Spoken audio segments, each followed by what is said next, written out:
자, 이번 시간에 이제 입문서 93페이지 양도 또는 취득시가 나오죠. 한번 봐봅시다.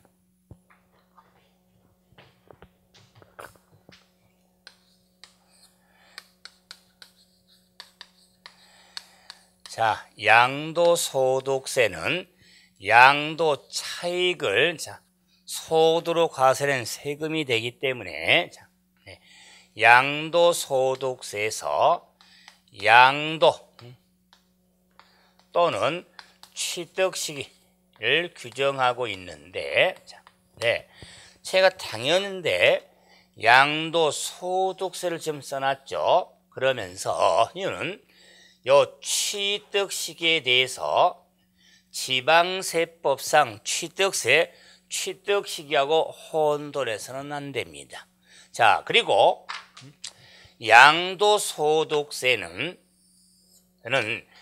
양도 차익을 소득과세하니까 취득을 하겠죠.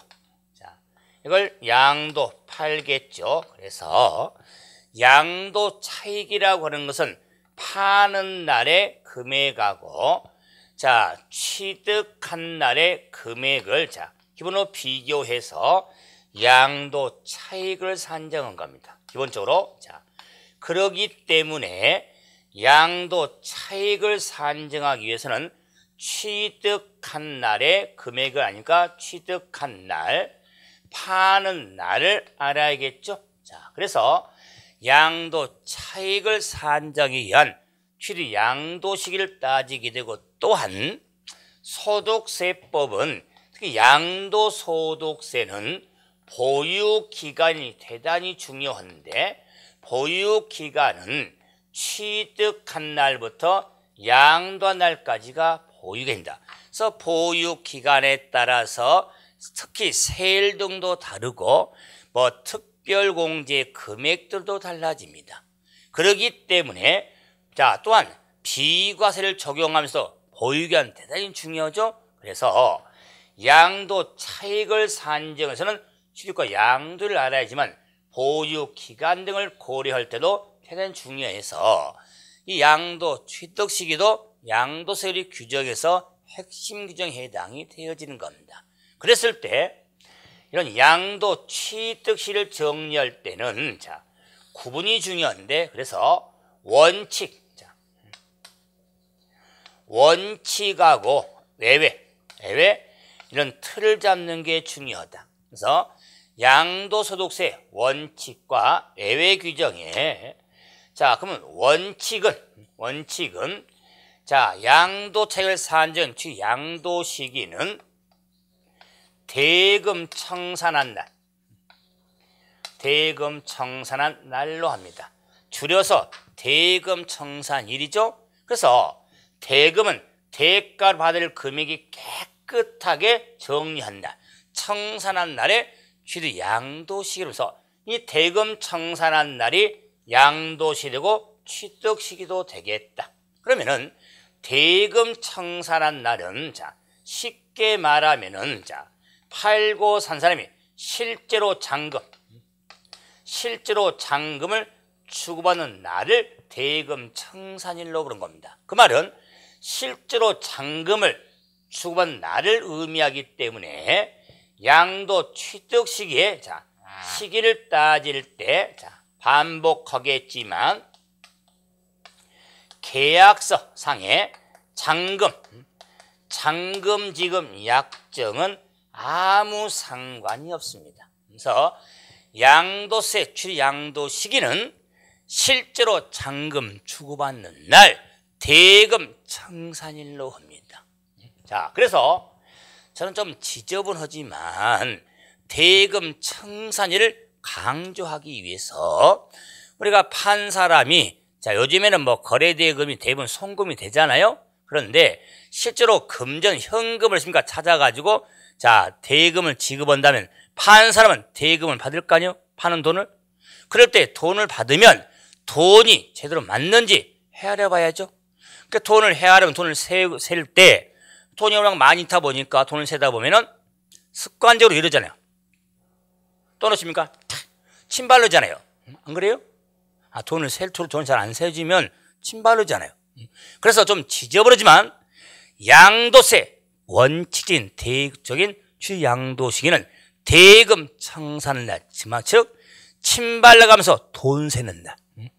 이렇게 인지를 해 주셔야 취득세 규정과 혼돈하지 않습니다. 그래서 양도세 취양도시기는 침발라가면서 돈 세는 날이 원칙이 된다. 그런데 외업 원칙은 없겠죠. 그래서 외외는 등기 접수일이 있습니다. 등기 접수일이 있더라. 자, 그래서 등기 또는 등록 접수일을 말해서 그래서 등기 접수일 그런데 등기 접수일은 외외적인 규정인데 이 등기 접수일은 두 경우에 있어서 등기 접수일이 되는데 첫째는 대금 청산의 원칙인데 대금 청산이 분명하지 아니할 때 대금 청산일 전에 소유권 이전 등기할 경우에 등기 접수일로 합니다. 제가 왜 외외로 의미가 되냐면 그러면 대금 청산이 분명하지 아니한 때 계약서상의 잔금으로 가면 될 거 아닙니까? 그러면 난리 납니다. 양도 어차피 매매 계약서를 작성해요. 하지만은 소득세법상 양도 취득 시기를 따질 때 대금 청산이 원칙인데 청산이 분명하지 아니한 때는 등기 접수일로 하는 겁니다. 청산 전에 소유권 이전 등기는 이건 기본이죠. 선등기 등기가 빠르기 때문에 선등기는 등기 접수일이 되는 겁니다. 그래서 외외적인 등기 접수일이 되는 것은 청산이 분명하지 아니한 때 청산 전에 소유권 이전 등기할 경우에 등기 접수일로 하는 겁니다. 그래서 원칙과 외를 명확히 잡아놓으셔야 됩니다. 그런데 이제 저 양도 형태의 거래가 다양하니까 굳이 말하면 특수한 거래. 그러면 특수한 거래에 있어서 양도 어떻게 따질 것이냐? 그럼 특수한 거래 형태에 따른 케이스 바이 케이스를 둔다. 물론 원칙은 청산이고 외에는 등기 접수일인데 그 특수한 거래 형태에 따라서 규정을 하고 있는데 자 대단히 많습니다. 그럴 때 핵심을 몇 개 한번 이번 짚어드리면 특수한 거래에 있어서 장기 할부 조건이 있습니다. 장기 할부 조건. 그러면 장기 할부 조건에 의한 경우 그러면 장기는 1년 이상, 장기 할부는 2년 이상 나누어집니까? 하는 조건으로 매매가 됐다면 일반적인 매매가 아니라 장기 할부 조건의 경우다 그 말. 그러면 장기 할부 조건의 경우에는 저는 세 점을 찍습니다. 세 점을 찍어서 소유권 이전 등기 접수일 인도일이 있습니다. 인도일 사용 수익일이 있습니다. 수익일. 그래서 장기 할부 조건인 경우는 소유권 이전 등기 접수 인도일 사용 수익일 중 빠른 날로 합니다. 빠른 날. 자, 그래서 장기 할부 조건의 양도 취득 시기는 이제는 할부금하고는 아무 상관이 없습니다. 할부금을 언제 받든지 상관없이 소유권 이전 등기가 언제 이루어졌냐, 인도가 언제 이루어졌냐, 사용수익이 언제냐, 그 세 날 중 빠른 날로 하는 겁니다. 그럼 100% 기억을 하셔야 됩니다. 그랬을 때 저는 이런 걸 장기죠. 장기 할부죠. 장기는 자, 소인사 하셨다면 소인사죠. 소인사나 사가 있으니까 절사자 사용수익이지만 그러면 소인사나 소림사 아시죠? 중국에 뭐 어떻게냐 무술영화 보시면 잘 알겠지만은 그래서 무술 몰라도요 소림사나 한번 들어보셨죠? 그럼 소림사에는 스님들 중님 많이 계시죠? 그렇죠? 그렇기 때문에 소림사는 상당히 오래됐습니다. 그죠? 오래됐으니까 장기 할부적으로는 소림사는 스님들 많이 계신다. 소림사 중 빠른 날로 간다. 이렇게 인지하면요 시험에 정말 자주 나온 지문이에요. 장기 할부적으로는 소인사 중 빠른 날. 소림사는 스님들 많이 계신다. 이것만 생각해서 정리하시면 구분하기가 쉬워집니다. 그래서 소인사 중 빠른 날 이렇게 정리를 하게 되죠. 자, 그리고 이제 좀 주의할 부분이니까 상속 증여. 그러면 상속 증여에서 상속 증여한 취득한 자산이 있더라 그 말. 그러면 상속에 의해서 증여 취득한 자산이 있는데 왜 주의를 시키냐면 방금 전 시간에 뭘 보았습니까? 양도 정의하면서 양도란 유상, 이 양도지 무상 이전, 상속 증여 등은 양도에 해당하지 않습니다. 그런데 왜 상속 증여한 취득 양도 시기를 따지냐? 상속받은 자산, 증여받은 자산을 팔 거 아니에요. 상속 증여 행위에서 취득한 것은 양도가 아니지만 상속받은 자산을, 증여받은 자산을 팔 거 아니냐 그 말이요. 그랬을 때 상속받은 자산에 있어서는 상속 개시된 날, 상속 개시일로 하고, 증여받은 자산에 있어서는 증여받은 날로 한다. 증여받은 날. 그래서 상속 또는 증여에 의한 취득한 자산은 상속 개시된 날 개시일, 증여를 받은 날 증여받은 날로 한다. 굳이 말하면 이 상속 개시일 증여받은 날은 취득 시기를 의미하는 겁니다. 취득 시기. 취득 시기를 의미하니까 지방세법상 취득세하고 좀 혼동하는 겁니다. 상속으로 치는 상속 개시는 같아요. 하지만 증여한 취득한 자산의 양도의 취득 시기는 증여받은 날이지. 좀 기억이 되시나 모르는데 우리가 지방세법상 취득세, 무상승계 취득은 계약일로 하거든요. 상속의 경우는 상속 개시일이지만, 그래서 취득세에서 증여로 취득한 자산은 뭘로 하냐면 계약일로 합니다. 양도세는 증여받은 날 하거든요. 그만한 이유가 있습니다. 이유. 왜 이렇게 지방세하고 소득세가 이렇게 차이가 있냐? 세금 성격을 생각해야 돼요. 자, 취득세라는 세금은 취득함으로 내는 세금이에요. 근데 양도세는 취득을 해서 낸 세금이 아니라 취득을 해서 보호에다가 팔아서 소득이 있으니까 세금을 내는 거예요. 차익이 있으니까. 그러므로 증여를 받으세요. 증여를 받은 날하고 증여 계약이라고 똑같다고 볼 수가 없는 겁니다. 자, 제가 부동산 얼마짜리를 증여하기로 계약을 했습니다. 그러면 계약을 해 이루어졌기 때문에 우리가 하나의 뭡니까? 계약도 하나의 거래잖아요. 약속이 돼 있기 때문에 이전이 될 거라 생각해서 그 계약 일부터 세금을 60을 내라 그 말이에요. 취득세를.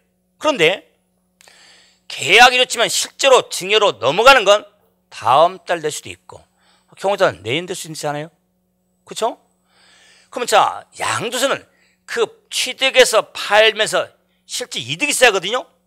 그렇기 때문에 증여받은 날부터 실제로 실익이 있으니까 증여받은 날부터 실익을 따지게 되는 거예요. 계약이 아니라.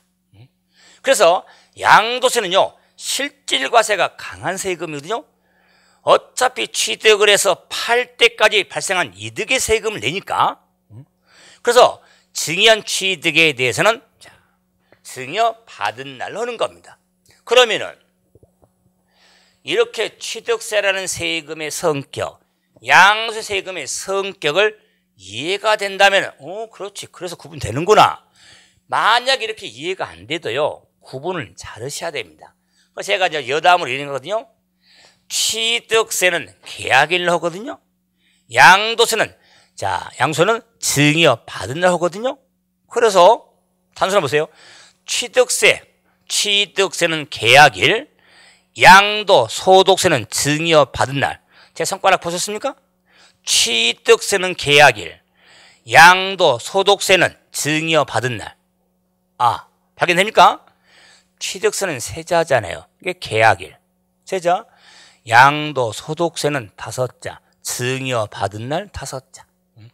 이렇게 참 구분이 안 되면 그 글자 수를 좀 맞춰서라도 정리 좀 해두셔야 됩니다. 그래서 증여 받은 날로 한다. 그 위에 자건설 건축물 등 다양합니다. 자가건설 건축물이 있더라. 그러면 스스로 건설한 건축물에 있어서 양도 시기를 따질 때 자가건설 건축물은 사용 승인서 교부일로 합니다. 사용 승인서 교부일로서 2015년도 개정으로 보셔야 돼요. 사용 승인서 교부일. 제가 설명하면서 15라고 쓰냐 16을 쓰냐, 15는 2015년도 개정 내용인데 좀 중요한 건 제가 더 언급을 해드릴 것이다. 물론 2016년도 개정 내용은 더 확실하겠지만은, 그래서 자간설 건축물은 사용 승인서 교부일로 합니다. 승인서 교부일로 한다. 원칙으로 구분했지만 외에는 그럼 승인서 교부 이전에 임시 사용은 임시, 사실상은 사실상을 따지면 돼요. 또 허가받지 않은 것은 사실상 사용을 하면 되는데, 중요하다.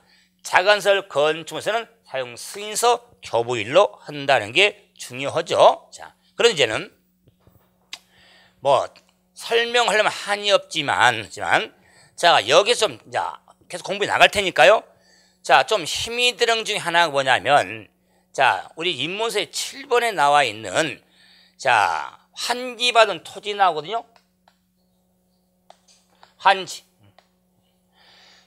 환지 처분한 토지가 나옵니다.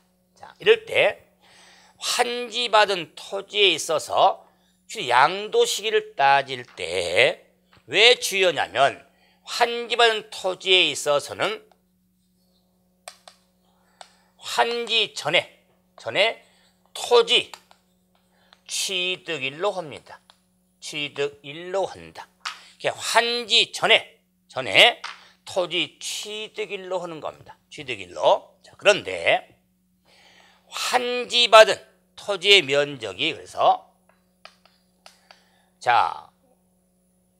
환지 처분에 따른 권리 면적, 받아야 할 권리 면적이 있는데, 실제로 교받은 면적이 있습니다. 면적에서 환지 처분한 권리 면적보다 교받은 토지 면적이 증가 감소될 경우가 있습니다. 원래 받아야 할 권리 면적보다 교받은 토지 면적이 권리 면적보다 증가 또는 감소된 때가 있더라, 그 말이에요. 이거 여러분이 공법서 뭘로 이게 공부하냐면 증환지, 감환지로 정리할 거다. 그러면은 권리 면적보다, 토지 면적이 권리 면적보다 증가 또는 감소된 경우에는 그 환지 처분에 따른 공고가 있는 날에 다음 날로 합니다. 다음 날로 한다. 그래서 환지 전에 토지 취득일이냐, 공고가 있는 날에 다음 날 이 길로 할 것이냐. 그래서 증환지, 감환지 된 걸 알아야 되겠다, 그 말이에요. 증환지, 감환지 된 개념을 좀 알아서 정리가 돼야 됩니다. 그러기 때문에 증가 감소된 토지에 있어서 증한지 감한지 등 개념들도 확인하면서 정리하셔야 참 또 시험에 자주 보이면서 수험생들이 많이 혼동하는 겁니다. 환지 전에 토지 취득일이냐 공고하는 다음 날이냐. 마음 같으면 지금 면적을 좀 설명을 비교하고 싶은데 참을랍니다. 그래서 이렇게 이제 설명하면 사실은 기본서 수업할 때 그러면 좀 힘들어요.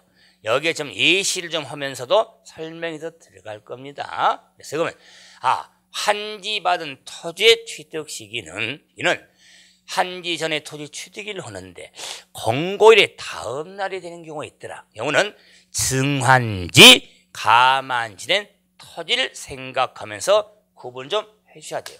그 외에도 상당히 많이 있죠. 좀 아껴둡니다. 자, 내 기본서 수업을 때 자주 제가 오늘 입문 과정이라 기본서 수업을 자꾸 말씀을 드리는데 좀 죄송하지만 입문 과정하고 기본서 좀 차이가 많습니다. 기본서 과정은 기본서 과정에 기초, 기본, 심화 이렇게 과정이 있지만 입문하고는 틀려요. 기본서 아무리 기초 과정이 할지라도 자, 관련 규정이 좀 핵심은 다 정리하셔야 돼요.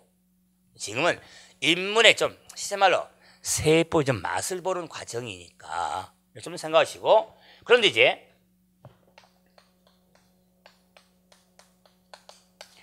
자, 양도 시기에 있어서 취득 시기에 의제란 게 있더라.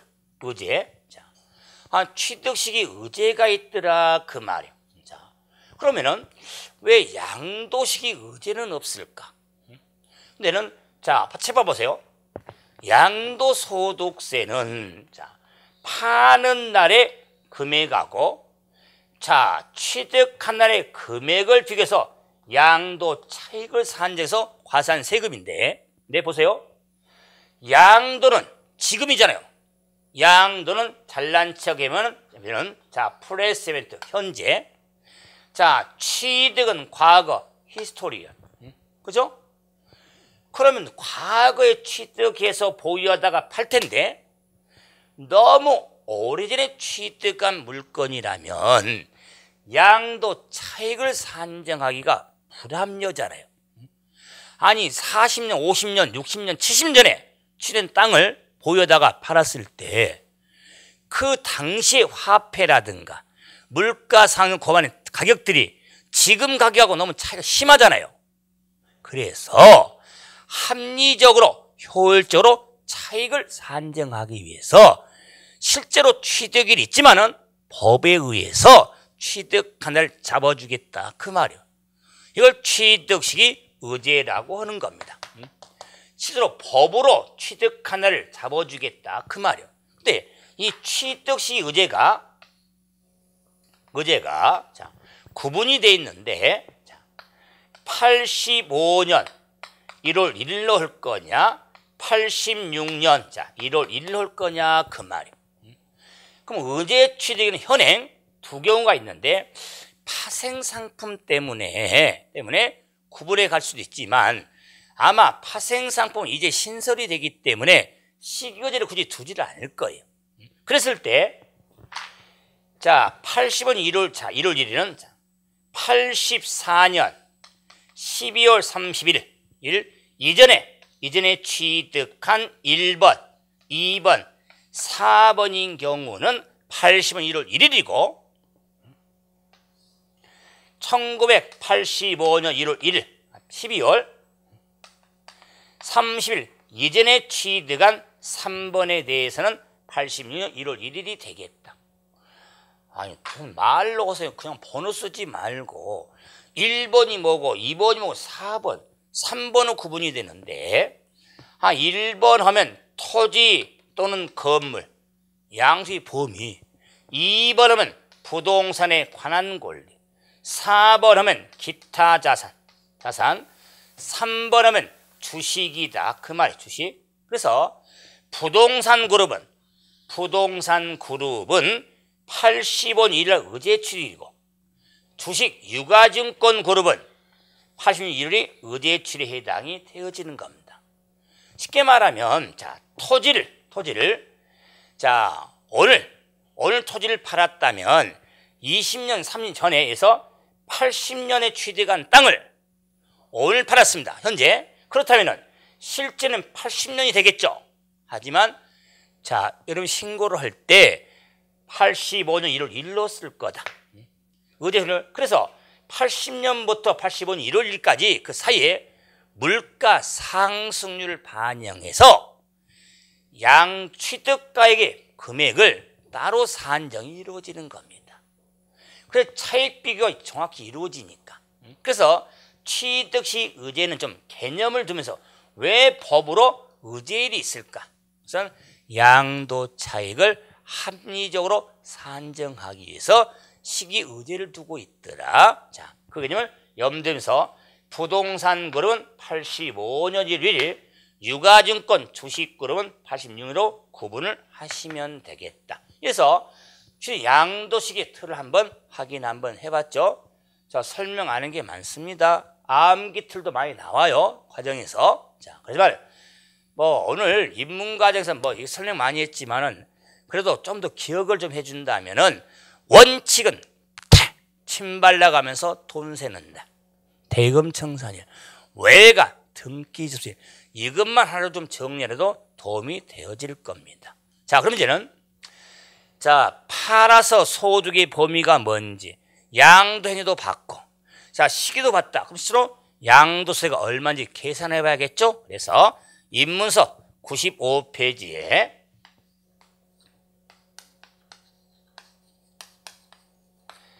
양도소득세, 자, 먼저 계산해 봐야겠죠? 자, 그 계산, 자, 구조가 있더라. 그 말이. 저는 이 양도세 계산 구조는 앞으로 자주 오겠지만 반드시 숙지하셔야 돼요. 그래야 관련 규정 하나씩 끄집어서 정리할 수 있으니까. 이 구조만도 시험도 몇 번 나왔고요. 자, 그럴 때 뭐 양도소득 계산 구조인데 이걸 달리 표현하면 양도소득에 대한 과세 표준은 어떻게 계산하고 그에 따른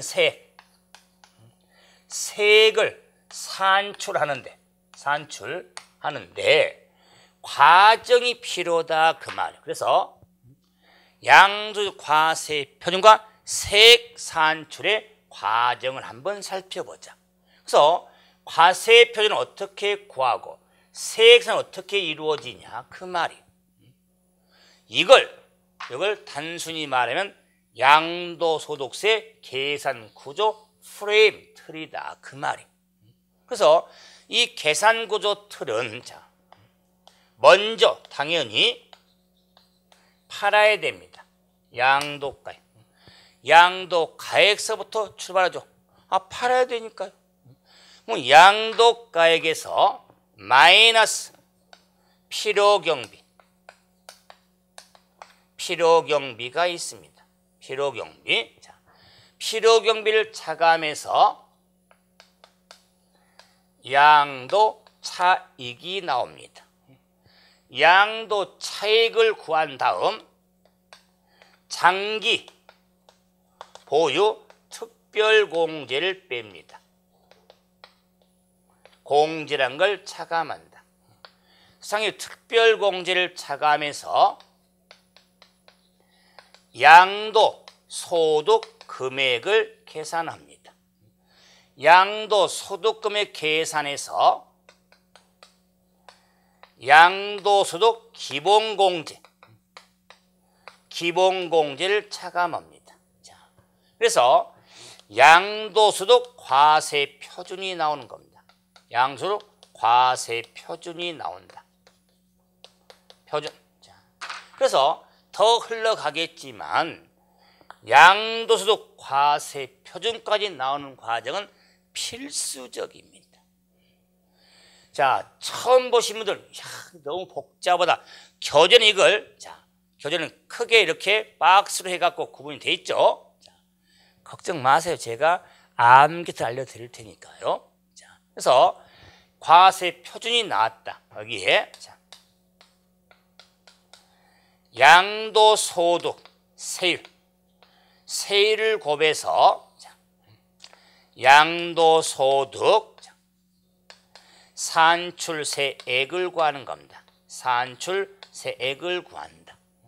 산출세액을 구해서 마이너스 감면 3개 쓰면 빼고 불성실에 가산세 되면 더하고 이미 납부한 기납부 세액이 있다면 차감을 해서 양도소득 납부세액이 되는 겁니다. 소득 납부세액이 되겠다. 이것도 구분하면요. 산출 감면세액을 뺀 금액을 결정세액, 가산세에 더한 걸 총 결정세액, 기납부 빼는 세액을 납부세액이라고 하는 겁니다. 무슨 뭐 결정세액인지 총결정세액인지 납부세액인지 이건 뭐 제가 필기해놨지만요. 지금은 신경 게 아니에요. 그런데 제가 노란색으로 틀 잡아놨던 양도차익, 양도차익 첫 번째, 두 번째 양도소득금액 두 번째, 세 번째 과세표준이었죠. 그래서 양도소득세 계산구조 할 때 두 번째 과정 놓치면 절대로 안 됩니다. 두 번째 과정이 양도소득 금액 계산 과정이거든요. 왜 그러냐면 양도소득세는 양도 차익을 고려한다고 압니다. 그리고 세금을 계산하는 기초가 되는 건 과세 표준이잖아요. 그죠? 그런데 양도세 계산을 할 때 두 번째 과정이 있어요. 양도소득금의 과정이 있습니다. 따라서 여러분이 이제는 뭐 세법 입문뿐만 아니라 세법을 공부하고 나면은 여러분이 부동산 등을 팔았을 때 양도소득세 신고를 세무사, 법무사를 통하지 않고 여러분이 관할 세무서에 갈 경우도 있을 겁니다. 자, 이럴 경우에 자, 신고를 할 때요. 양식이 3장이 기본 필요해요. 3장. 뭐 계약서 사본도 필요하지만요. 그 3장이 뭐냐면요. 먼저 과세표준 신고서가 필요합니다. 작성해야 돼요. 두 번째가 필요경비 상세 명세서가 필요합니다. 세 번째로 양도소득 금액 계산서가 필요합니다. 왜? 양도소득 금액 계산서가 왜 중요하냐면 그에 따라서 이렇게 양도소득은 여러 가지 그러니까 과세 기간 동안에 한 번 파는 게 아니라 여러 번 팔 수 있기 때문에 그래요. 이런 것 때문에 우리가 적용의 구분이 필요하기 때문에 양도 차익 과정, 양도 소득 금액 과정, 과세 표준 과정이 필요한 거예요. 그래서 제가 한자식을 따놨죠. 양도 차익의 차, 양도 소득 금액의 소, 세 번째 양 과세 표준의 과했죠? 차, 소, 과. 차, 소, 과로 이렇게 세트를 잡자. 차, 소, 과든 우리 이제 학부 무슨 과 있잖아요. 그 과에 차소과를 저는 채소과라고 합니다. 배추 심는 과, 채소과. 혹시 모르세요? 저 채소과를 만들면 있겠죠? 채소과 있습니다. 그래서 채소과. 그러면 그 학과를 다니면서 학과에 충실해야겠죠? 그리고 여러 가지 공부 열심히 해가지고 취업해야 될 거 아니에요. 그렇죠? 그러면 채소과 다니면서 그 채소과에 필요한 특기들을 잘 정리해야지. 특기 살려야지. 과의 특기를 살려야죠. 안 그래요? 과에 적응이 안 되면 전과를 해야죠. 요즘에 지금 저도 그랬지만은 적성 안 맞으면 전과 하잖아요. 근데 그 과에 적용이 되면은 뭐랍니까? 그 과의 특기를 살려야지. 그래서 그렇기 때문에 차, 소과, 채소과 다니면서 특별공제, 기본공제, 특기를 살려라 그 말이에요. 그래서 채소과 다니면서 특기입니다. 뒤바뀌면 안 됩니다. 과정이에요. 그래서 채소과 다니면서 특기를 살리면 과표 과정 필수였습니다. 양도차익에서 차소가의 양도차익, 두 번째 양도소득금의 소, 세 번째 과세표준 과. 그 사이에 특기를 살린다 그 말이요. 채소가 다니는 중에 사이에 지금 특기 살려야겠죠? 졸업 특기 살면 언제 옵니까? 그래서 채소가 다니면서 특기, 특별공제, 기본공제기. 특히 2016년도는 이 특별공제 핵심 개정사항이 있기 때문에 시험적으로 그래도 잘 나오는데 더 꼭 나올 확률이 대단히 높습니다. 그래서 특기를 살리는 과정을 살펴보셔야 된다. 그리고 이제 산출세액이라고 하는 것은 어느 세금이든지 기본 틀이잖아요. 어느 세금이든 과표에다가 세율 곱한 게 세액이에요. 근데 양도소득 세액이니까 양도소득, 양도소득만 붙인 거예요. 산출세액 과정으로서 들어보세요. 과세표준과 세액산출의 과정을 한번 살펴봤죠. 그래서 채소가 특기를 살려야 됩니다. 이게 끝이면 얼마나 좋습니까? 저 시적으로 보면 양도차익 계산을 좀 해봐야겠죠? 이제 틀 잡았으니까. 그럼 양도차익 계산을 하자 그 말이요. 양도차익 계산을 해봐야겠죠? 자, 그럴 때 양도차익 하면은 이렇게 세로로 되어 있는 거 가로로 옮기면 양도가액에서 필요경비를 빼야겠다 그 말이에요. 필요경비를 뺀다. 자, 그럴 때 양도가액이란 양도 팔아서 발생한 총 수익금액을 양도가액이라고 하는 겁니다. 그럼 필요경비가 뭐냐? 필요경비 세법 공부하면서 소득세법 공부하면서 필요경비라는 개념을 모르면 힘듭니다.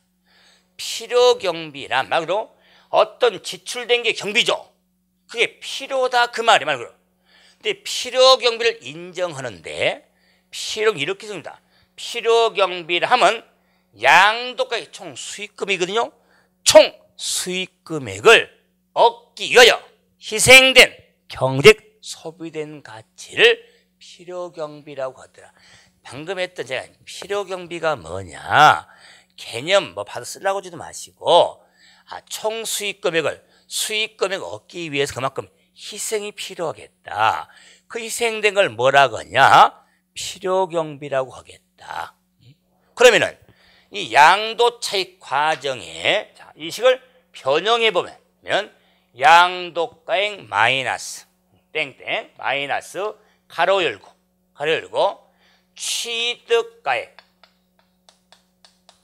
취득가액 플러스 기타 필요 경비 이 가로 닫고. 그래서 이제 필요 경비를 이제는 쪼개 보면은 취득가액만 의미해라. 필요 경비는 취득가액 가장 핵심인데 취득가액 나머지 기타 필요 경비도 있더라 그 말이에요. 그래서 필요 경비는 취득가액 플러스 기타 필요 경비라고 하는 겁니다. 그럴 때 자, 양도 차익 과정의 변형식도 봐야 되는데 그럼 이제 차익을 계산하려면 양도가액 알아야겠죠. 그래서 양도가액에 적용 기준이 있습니다. 양도가액을 뭘로 적용할 것이냐? 양도가액의 적용은 실지 거래가액에 의합니다. 양도가액은 실지 거래가액에 의한다. 요즘에 우리가 실지 거래가액을 줄여서 많이 쓰죠. 실거래가 또는 실가. 아마 실값은 아마 우리 생활할 때는 실거래가 이야기를 많이 할 거예요. 양도가액의 적용 기준은 실거래가에 의합니다. 실거래가 즉 실지 거래가액인데 실지 거래가액이란 팔고 사는 거 아니에요? 양도자와 양수자 팔고 산 사람 간에 실제로 거래한 금액 실제로 거래한 가액을 실지거래가액이라고 하겠다. 그러면은 자, 이 양도가액의 적용에 실지거래가액이 하는데 이 실지거래가액이 확인할 수가 없습니다. 또는 허임이 명백해서 인정할 수가 없습니다.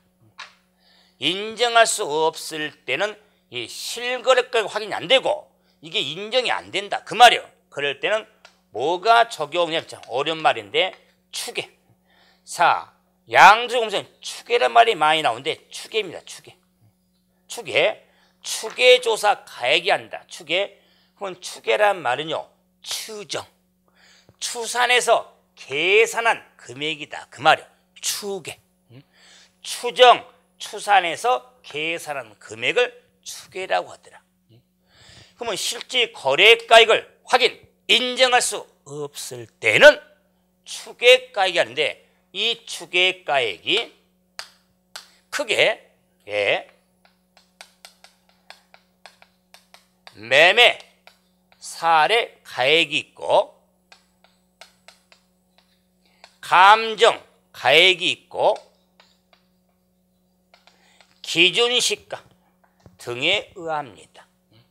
자, 그래서 매매 사례가액, 감정가액, 기준시가는 추계가액이 하는데 중요한 게 뭐냐면 이 추계가액은 순서라는 겁니다. 순서. 그러면 양도가액, 실가액이 하는데 실가가 인정은 추계로 가는데 추계로 간다고 그래서 매매 사례, 감정가액, 기준시가 순에 의합니다. 순서 뒤바뀌면 안 됩니다. 그래서 자, 실가를 확인할 수는 추계로 가는데 자, 그럼 이제는 양도가액을 실제 거래가 있을 때 그러면 취득가액. 요 양도가액과 취득가액에 왜 파는 금액에서 사온 감을 빼야 되잖아요.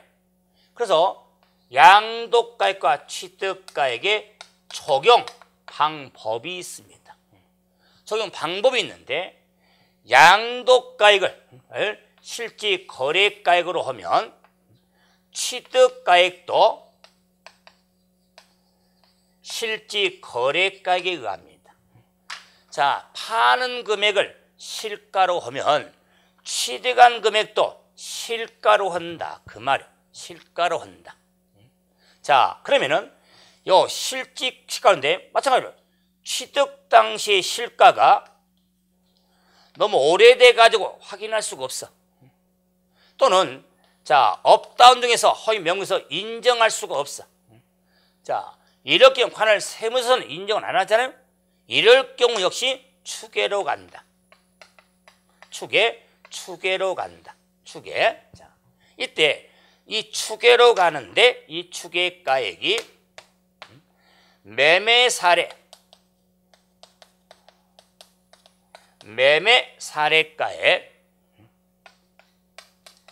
감정가액,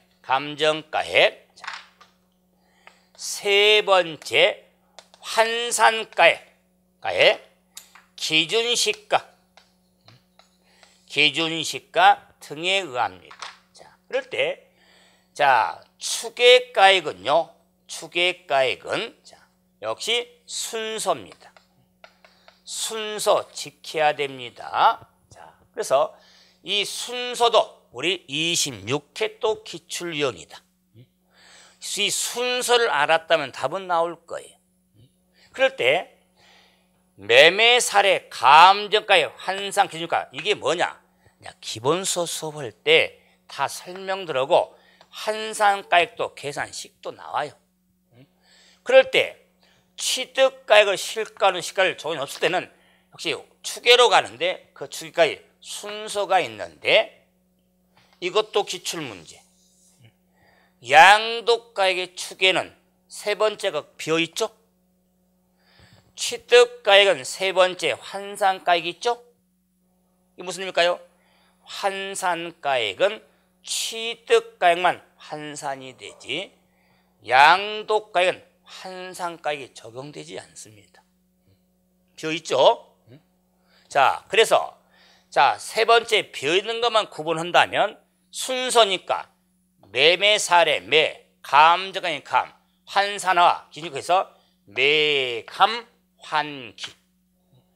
매감 환기로 이렇게 정리해서 매우 심한 감기가 오면 감기 심하면 매우 심한 감기가 들면 아니 온유래도 춥다고 그러잖아요.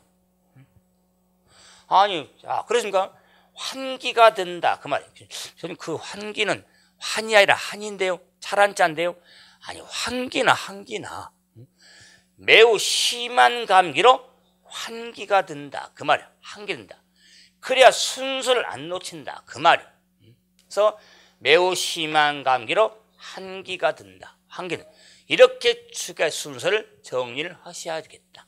자, 그럼 이제 필요경비는 나머지를 더해서 빼는데 자, 취득가액을 실지거래가액, 실지거래가액이 할 때 자, 나머지 필요경비는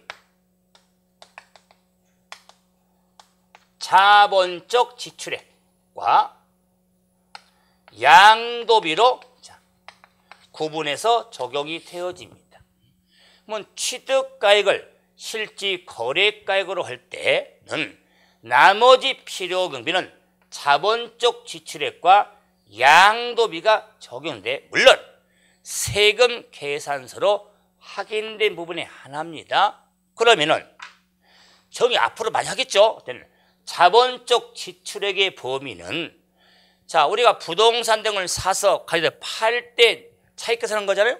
그래서 자본치는 취득에서 보유할 때까지 지출한 금액 양도비 따로 있으니까 어차피 양도소는 계산할 때는 취득에서 보유하고 팔 때까지 차익계산하는 거잖아. 그렇기 때문에 취득을 해서 보유할 때가 지출한 금액하고 팔 때 금액이 세금세로 인정이 될 때 필요경비세로 인정해서 차감이 이루어진다 그 말이에요. 자, 그런데 이제 추계, 취득가액을 추계로 하면 추계로 할 때는 좀 말이 좀 어려워요. 필요경비 계산 공제가 적용됩니다. 여기서 이 계산은 계산계자 아니에요. 개괄계자입니다. 이게 아니에요. 개괄계자입니다. 그래서 그럼 필요경비로 개괄적으로 계산한 금액을 빼주겠다 그 말이에요. 그래서 취득가액을 추계로 할 때는 계산공제가 적용됩니다. 이 계산공제는 저는 어떤 틀을 잡냐면 자본적으로 양도비를 실제로 지출한 금액을 빼주죠. 그럼 필요경비 계산공제는요. 소득세법으로 정한 금액이다. 법률로 정한 금액. 왜? 실제로 지출한 금액을 무시하니까 법으로 정해놔서 법으로 정한 만큼만 공제를 받아라 그 말이에요. 이걸 계산공제라고 하는 겁니다. 그래서 자본적 양도비는 실제로 지출한 금액이고 샀을 때 가지고 팔 때까지 금액이고 지난 필요경 계산공제는 법으로 정한 금액이다 그 말이에요. 이걸 계산공제라고 하더라. 어려운데 이 틀을 좀 잡아드린 건 세부적인 사항들은 기본서 과정도 할 거예요. 하는데 이 상세사항보다 이 기본 틀을 좀 잡는데 좀 주의해서 살펴보시면서 양 계산을 할 때 이 틀은 좀 잡아야 된다. 뭔가 이 복잡하게 틀이 잡아져서 설명 내용이 엄청나게 많습니다. 입문서도 많이 나와 있는데 저는 여기까지 들어가지 않습니다. 오히려 이 틀에다 초점을 두니까 그랬을 때 양도가액이 실이면 취득가액도 실이죠. 그러면 취득이 실이면은 자본치는 양도비 양이 적용되죠. 그래서 연결하면 실자양이다 그 말이에요. 실자양. 공부도 체력입니다. 또 우리 시험은 장기 레이스입니다. 2016년 10월 5주 토요일까지가 길다면 길지만 짧도 짧지만은 상당히 긴 시간이에요. 그래서 우리가 마라톤에 많이 비유하거든요. 우리 공부를 초반에 열심히 다니다가 조금 지나면 이제 지쳐가지고 포기를 하는데 그러면 안 돼. 처음부터 그래서 입문과정 그래서 항상 필요한 게 뭐냐면 입문과정부터 막 시샘말로죠. 이것저것 다 조져버리면 공부할 힘이 안 납니다. 그래서 좀 적응을 잡아준 거니까 그런 의미에서 자 몸이 실실거리면 체력이 약하면 몸이 실실거립니다.